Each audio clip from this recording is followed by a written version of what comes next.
already going? I'm going to clap. Here we go. Hey, welcome to the Fireside Tattoo Podcast. My name is Jake. We're at the Star of Texas Extravaganza Art Revival, and this is Zack Singer. And we've been trying to catch up for a couple of days, but we haven't.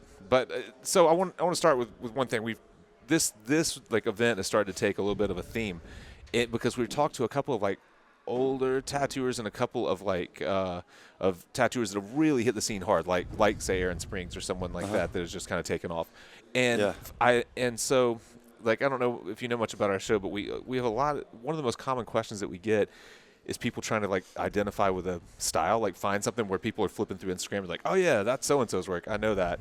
And you've done that. I guess, how long have you been tattooing? 11 years. Okay, a little over 11 years now. Yeah. So it wasn't just super quickly, I guess. But that's one of the most common questions that we get. So, your work first stood out to me, and the reason that we called you on when we saw you were here is because the kind of geometry with illustrative realism stuff that you were doing. I was just flipping through your portfolio a minute ago, and you've expanded. You're doing different things, it seems like now. Yeah. But that stuff that was kind of some bold color with some kind of illustrated realism, portraiture kind of stuff, kind of put together. Was that a deliberate, I've got to find something that stands out, or did it evolve kind of naturally? It just evolved naturally. I've always been a doodler and just drawn very abstract things out of my head that really didn't make sense, And then one day I was like, I want to start doing some portraits, and just started practicing doing portraits, and then I got really into that and developed that skill. Mm-hmm. And really no one liked my weird stuff. I would draw, little portal things with leaves coming out of them, and people were like, oh, that's a cool little doodle, but I don't want that on my body. Yeah. But people kept coming to me for portraits, and I was like, man, how can I apply myself into my art, And so I started adding all those weird little elements to my tattoos, to my portraits, and people really loved it, and so that just kept pushing me, to become better. And I love doing line work and mixing it with the realism. Yeah. What I did notice, I flipped through and I saw a fully rendered kind of black and gray portrait, which I didn't know you did, because most of the ones that I've seen are pretty stylized, not posterized or anything, but definitely stylized portraiture. But there was a black and gray one that maybe I flipped a ways back, I don't know, that was really rendered, pretty close, still a little bit stylized realism. But are you pretty confident in realistic portraiture? Is that something? For sure. Yeah. I like to pick my favorite details, and kind of just put those in there, and things that I think make the image strong. And I've kind of learned over a long time of doing the photorealism, just kind of the certain details that do last, not just 3 months and you got to heal the photo, but actually, it's taken me 11 years to see my work that's lasted 11 years. Have you been mostly in the same town where do you get to see work that's 8, 10, 11 years old still? Yeah, I'm born and raised in Dallas, Texas. So, I've been tattooing in the same city for a long time. And really I feel like that's important, to produce quality work, and word of mouth, just kind of builds your clientele. Because people ask me all the time, how do you become busy? And I'm just do solid tattoos, Yeah. Because people, they see a nice piece of work, they're going to ask who did it, and then... Yeah. I think that's probably one of the greatest advantages to being I know a lot of tattooers are kind of drifters, but to being in one spot for a long period of time is that there's nothing more valuable than seeing work that you did 3, 4, 5 years ago and seeing how it's holding up. Because there's really no other way to learn outside of just seeing oh shit, that didn't work. Right. Guess I won't do that next time. Yeah. There was things I would do where I wouldn't put, an outline around it, or there's a point where I was like, oh, I don't want to use any black, and I'd use only concentrated colors, which works great for fine art and certain things that are going to hang on your wall. But there's something about black in a tattoo that just really, at least in my point of view, my perspective is black's awesome. You need lots of black. Yeah. That seems to be another kind of common theme all the way through. When we talk about these guys that we've talked to a few new school artists, and that's what they all come back to, just way more black than you think you need, really. You just really have to, and I guess that's just longevity of tattooing. That's something that's hard to get away from. We've seen people. We just podcasted with Michelle Wortman, Guy Atchison's wife. Yes. So we just did a show with her not too long ago, and she's been doing light, bright color mandalas for 15 years, and I've just trying to honestly ask her, like, what is that stuff looking like down the road? She's like, I feel like they're almost never finished. She's like, I always, when I see them, I'm like, oh, I need to go back into that. But she doesn't. Right. Like, her clientele likes that, and she doesn't want to use. She's kind of. I mean, really, depending on the client's skin, and I mean, if it's a well executed tattoo, I mean, I've seen colors that are 20 years old on people that I mean are as bright as, you know, it just peeled. You know, so. I'm not going to say that it doesn't work, I mean, if there's proper spacing with the skin and the negative space and the value of the color that you're using, that's going to determine whether it's going to really hold. If you're using a tone that matches, the same skin value, that's not going to last, because you're just doing a tone difference, not really a value change. Yeah, I think that's a super important point, is like keeping in mind where that color sits on the value scale if you're working in. So a lot of people will confuse like high key colors. They'll think that they're getting value contrast, and a lot of times like a really bright blue and a really bright orange might have some complementary contrast, but if they're sitting in the same spot on the value scale, they completely cancel each other out. Yeah, you make a black and white copy of that, it's just flatten out. Just looks gray. I think that's such and to me it seems like a lot of beginning tattooers, that's one of their biggest struggles when they move into color, is kind of forgetting about value, which I guess is about the most important thing in tattooing. Where do you, outside of tattooing, what other kind of mediums are you working in? Do you paint much or anything? I used to paint a lot more, and I noticed, whenever I was painting, I was like, man, I want to tattoo this. Man, I want to tattoo this. And then it just got to the point to where I started tattooing everything that I was drawing, so I really don't have as much time to paint, or maybe it's that I just don't make it. But everything that I draw or sketch, my medium is tattooing, and I feel like, I mean, that's my favorite medium. You know, I mean, that's my art. And do you think in any ways that since you're always kind of drawing with the tattoo in mind, that you limit yourself in your approach? I mean, you think like exploring something that maybe didn't let you make this? That's a good question. Maybe that's something maybe I haven't been aware of. But I noticed when I started designing my art to be a tattoo style, that it actually made my art better because I was tightening my compositions. It wasn't just like all about wow factor and just I fit a bunch of crap on a canvas that's, shocking imagery. I was, more focused on the quality of it, I guess. Yeah. I'm just curious, but I always find like if I get into we have a mentorship group that we do for up and coming artists, and I ship out their supplies, and it's kind of it's a lot of like life drawing exercises and stuff like that, just to help people to learn what things actually look like before they try to turn them into tattoos, or if you're making a decision, you should have an idea why you're making the decision. And so I send out these big blocks of charcoal, like what do you call it, vine charcoal, you know what I mean, like the big, everybody hates them because they can't be precise. It's like it's extra loose. It's extra loose. Like you can only make big crazy marks, and they're like, screw this, I want my money back, I don't want to be in the class anymore. And then you have to like talk people down, like whoa, settle down. It's just because you're forced to make a different mark. It is different. Tattooing is so meticulous, and every mark counts. I mean, you're dealing with needles, which are pixels, so I mean, you basically can create anything.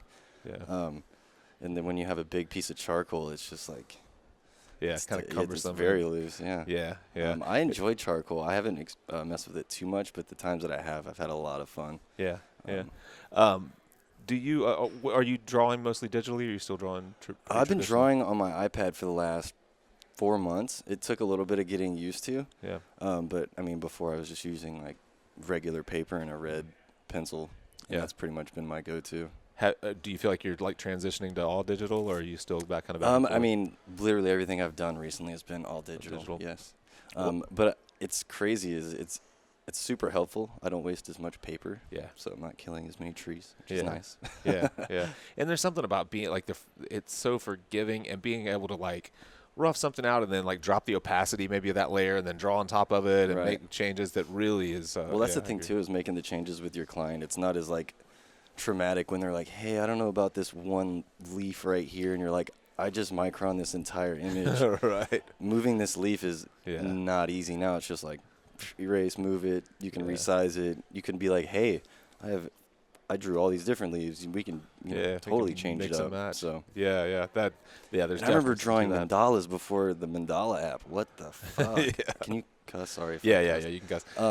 But I mean, I remember, like, if you wanted an 8-pointed mandala, you had to fold that piece of paper 8 times, and if you didn't make the folds correct and all of a sudden you've got 1 point's bigger than the other. Yeah. You know, I'll draw 5 mandalas in front of my customer, and they'll be like, "Oh, I like this one." And I'm like, "Sweet." Yeah. It's you know, much easier. Yeah, that is awesome. We've spent a little time down at Ink and Dagger, or up at Ink and Dagger with Russ Abbott, and he first got me drawing on this Cintiq, and like the first time he ever drew a mandala, like he does it in Clip Studio, but basically just like sets the number of points, and literally like he makes some random mark just to show me how easy it is, and it like creates this beautiful mandala literally without ever picking the stylus up. You know, I'm just like, shit, dude, man, that isn't that easy. That's crazy. Like, yeah, and then he's way more advanced than I am in it, but like being able to like color it and then adjust the palette completely, like by sliding. Have you seen anyone do that? I don't know how to do it. A little bit. I would say that I'm not as sophisticated with, you know, some of that. Yeah. I use my stuff pretty basic, you know, just adjusting the contrast on there and then just drawing onto my photos. Yeah. There's a lot more I would like to learn. Yeah. Again, my favorite medium's tattooing, man. Like when I can tattoo better than I can paint or do a lot of those other things. So whenever I'm wanting to achieve my fine art, I'm just like, give me a tattoo machine. Right. At least that's how I feel, you know? Yeah. Yeah. So the thing that I thought was interesting that he was doing by being able to change palettes completely is like you were saying, you sit down with a client, they're like, I don't like that leaf. If you sit down and he's got a full color rendering, they're like, oh, I hate purple. It's my least favorite color. He can literally like change all the purple with like a swipe. Like, do you like it to turn more magenta, or do you want it to move more this way? And like that's just awesome. change it. They're like, shit, that's super cool. I'd like man. to take one of his seminars. And I never have either. I would like to. I've just seen some of it. You know, him using it at his shop and seen some of how it works. It's pretty cool. Are you doing any real large scale stuff? It seems like most of what you're doing is. I get a lot of forearms. It's crazy. Yeah. But I've been wanting to venture into larger pieces. I'd like to do some back pieces, some whole torsos. Yeah. And similar style, you know, not really do anything, you know, much different, but just go big. Do you feel pretty confident? I mean, like, let's go back to some of like the geometry maybe that kind of breaks a lot of the organic shapes up.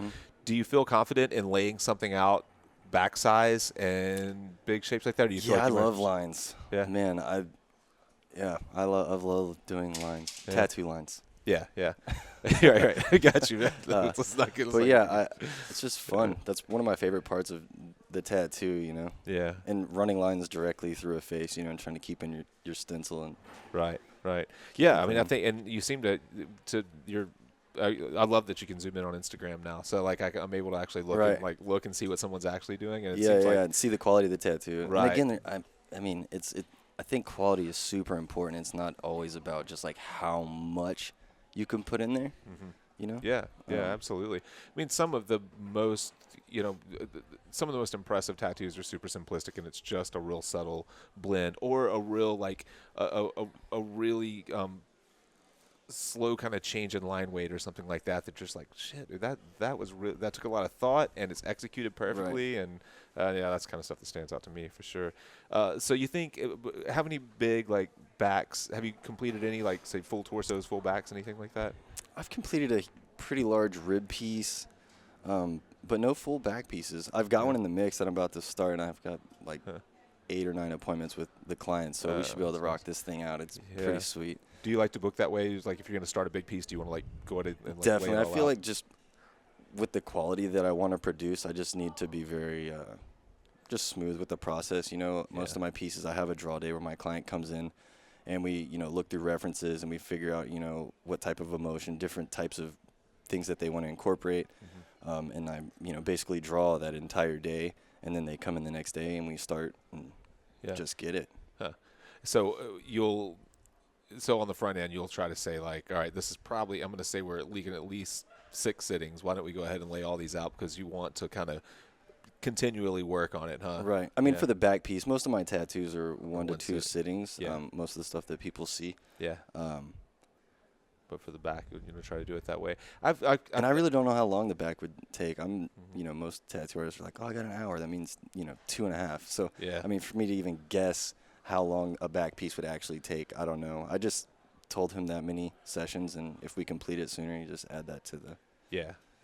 Are you working on just one piece a day typically, or do you try to? Yes, I usually just do one piece a day. Yeah. How many days a week do you tattoo? I work every day but Tuesday and Sunday. Okay. And so I mean, there's a couple draw days in there, so I tattoo probably 4 days, 3 days a week. Okay. Most of my pieces take about 6 hours to 7 hours. Yeah. If you had to say like what, because technically after 11 years pretty proficient, you've definitely found a like a voice, a style that people have identified with and they come to you for. What would you say if you had like a weakness at this point? What would you say your weakest as a tattooer? A weakness as a tattooer. Yeah. Or I mean, I would always say just like drawing. I mean, I'm always wanting to get better at, illustrating things and how I want to portray these images, Yeah. I guess that's really it. Yeah. I'd love to make things even smoother and just. Yeah. Yeah. Do you see a direction? Because like I said, when I was just flipping, I don't have my phone on me, I don't guess, but when I was just flipping through, it looks like you're maybe exploring a little bit more. I saw some stuff that I wouldn't have immediately recognized as yours. That's kind of recent, some larger. I may have seen actually the rib panel that you're talking about. And that's old. That rib piece really? I started 5 years ago. Oh. Okay. And that was actually kind of one of my breakthrough pieces. That it was a Virgin Mary, and he came in. That's what he wanted. Yeah. And we had gotten that pretty much all laid out. And we had a session. And he was like, "Okay, I want to add these roses and stuff." And I'm sitting there drawing these roses, and I'm just like, "This is so regular," Yeah. And I just sitting there in my head, just battling myself. I'm like, I really want to do what I want to do. So I went and talked to him and told him my ideas, and he was kind of into it, Yeah. And then it's kind of just led on to what it is now. And a lot of my work, it's very unplanned. A lot of people are like, "Oh, what color you can do? What do you?" I'm like, I really don't know. And whenever I find these images, when I do my portraits, I really feel like everybody has an emotion. Whenever they're modeling or doing whatever. So there's certain things that I look for. To kind of portray that emotion, and it just builds. Are most of your images coming from most of your reference material coming from like Google image search, like say with portraits, or if you're using a face or something like that?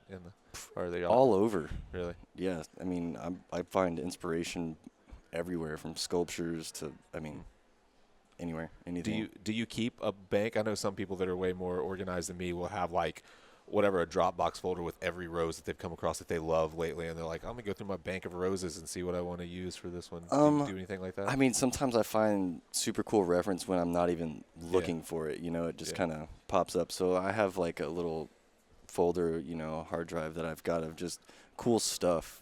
Just but I like using real images. Like nature images, real photos of people. I don't like trying to use other people's artwork and stuff like that. Yeah. I think a lot of times when people send in portfolios and things like that, and for critique, like I said, a lot of younger artists, maybe apprentices, people trying to get into tattooing that just want some feedback. They're having a hard time. It's amazing how many people are like in small towns with almost no feedback. Maybe there's 3 shops and maybe no one at any of the shops can draw, and this person does, and for whatever reason we've become an outlet for some of those people. But you can tell when they send in drawings, you're like, yeah, man, I can tell like even who you're looking at when you're drawing. Yeah, that's a big thing. I mean, that's kind of reflection of everything that's going on. I mean, just with it happens in music and sports and just everything. And for me, when I was growing up as an artist, I looked up to people, and I wanted to be someone that's like, oh wow, I enjoy your artwork, not like, oh, you're copying my stuff, And for me, that was my goal. It's not to tattoo like my favorite artist, but take the inspiration, become something that's inspirational to them. Yeah. Yeah. So yeah, we say it a lot on the show, but the thing I always try to encourage people to do is like look at your favorite artist. Like if there's something that Zack really does that you like, he was solving a specific problem. He was solving it was a compositional problem. Maybe it's a big whatever that trick was that you like so much. Try to identify the problem that he was solving with the trick, and then how can you solve the problem in your own way, and use that as a reference. And I think you can, if you can separate it and instead of just trying to copy the trick, identify the problem they were solving, you probably end up being a lot better. I mean, artist. even that's like the thing, how my style evolved, as I was doing portraits and I wanted to, I'm an artist. That's what makes me happy, is being that authentic and creating something like that. So, I mean, that's how my portraits and all this stuff turned into what it is, Yeah. And so, again, that was my drive, is to just have that uniqueness and to get to express myself, because at first that stuff was weird. I would draw random shapes on a piece of paper with like orbs floating, and it was just abstract nothing, you know, and then people like my portraits, and I just started adding it and just it just develops. You know, it's like when people make music, they can hear a couple, you know, they can start with a hum and then it just builds from there. You can't ask, oh, how'd you plan it? It just happens. You give someone a guitar that plays a guitar, it just comes out of them. Yeah. You know, and that's real art. Yeah, and I guess for you, it was kind of paying attention to the elements, what people were responding to, what you were doing just naturally, like the natural kind of marks that you were making, and then just finding a way to meld it all together. That's probably the best way to identify like a style. Yeah. Yeah. And it's really, you got to like not give a fuck when you're doing art, you know, and just, I mean, again, just worry about the quality, you know. I mean, if you can craft your, you know, composition and quality, you're creating a great tattoo. You know, instead of flipping through an Instagram, taking 5 of your favorite artists, cramming them all together, and then it's like, oh, I use the same colors and stuff, but then it's not the same. Yeah. You know, like when you go to a convention, you want to walk down the aisles and be like, oh, you know, that's Dave Tevenall, oh, that's Timmy, or, you know, oh, that's Nick Baxter. Like, to me, that's super rad. You know, when you go to a concert, you don't go to go see a cover band. Right. You know? Yeah, that's a good analogy. You don't, why would you pay the same money for a cover band? Right. It just doesn't make sense. Yeah, no, that's a great analogy. Yeah. If you are, shit, I just had a question, I lost it. But how far out are you booking right now? Someone wants to get tattooed. What's the process for you? I'm booked out about 6 to 7 months. I close my books about there, just so I don't get too overwhelmed. Yeah. How do you, and that can get tough. I know from like if you're doing a lot of one-off pieces, especially 6 months out, that's a lot of people. Are you able to stay pretty organized? Of like, are you doing a consultation today and then not tattooing them for 6 months, or are you? Yeah. It depends, and I have cancellations. I've had someone come in and they get tattooed the next day. I mean, it's crazy. Really? Yeah. But it's really just that's been a huge learning experience for me. It's just how to handle my career and the business side of it, and to treat all my clients properly, and just to where it's fair. You know. Yeah. The thing. It's super. Sorry to interrupt, No, but just for artists out there too, to have an assistant is super important, because they can help you out tremendously, responding back to all the different emails. You know, I mean, depending on what you pay your assistant or whatever. I mean, sometimes they can make their paycheck just for being good to your clients and stuff like that. Yeah, that's great. And especially if you're having to book and everything on your own, you don't have a front desk or something like that. You're not in a shop with a front desk and you just have a booth. I think that's invaluable. And you're right. They probably pay for themselves in ways that you don't even realize, because how many people do you just not even respond to because you're unorganized or you don't, you know, and then so how there's communication issues, you know, like the person may have not worded the tattoo description correctly, but then your assistant takes the time to talk with this person, and now all of a sudden, you know, now you're seeing eye to eye, and that's another client you get to make happy, you know? Yeah. Are you in a shop with a lot of other people, or is it just? I own the shop. It's called Perception. Perception. Okay, yeah, you guys have the whole back wall right there. Yeah. So you've got how many artists there? We have 6 artists right now. Okay. Well, and we have guest artists. It's super fun. It's a chill atmosphere. Yeah. I'm super inspired by everybody that I work with. Very fortunate. Yeah, that's nice. That's that can make or break, like, you as an artist. Just whether or not shop tension, things like that, have such a huge effect on what you produce. So people want to get in touch with you. The best way is website? Through email. Email me at zacksingerinc9@gmail.com. Zack and the ink is INK, not INC. Okay. Got you. And so 6-8 months out, something like that. And you guys, if you don't know, I'm sure you guys already follow Zack, but check out his work if not. And man, thanks for taking the time. Yeah, Appreciate thank you, man. Yeah. Great experience. Thanks, man. TattooImprovement.com. Sign up.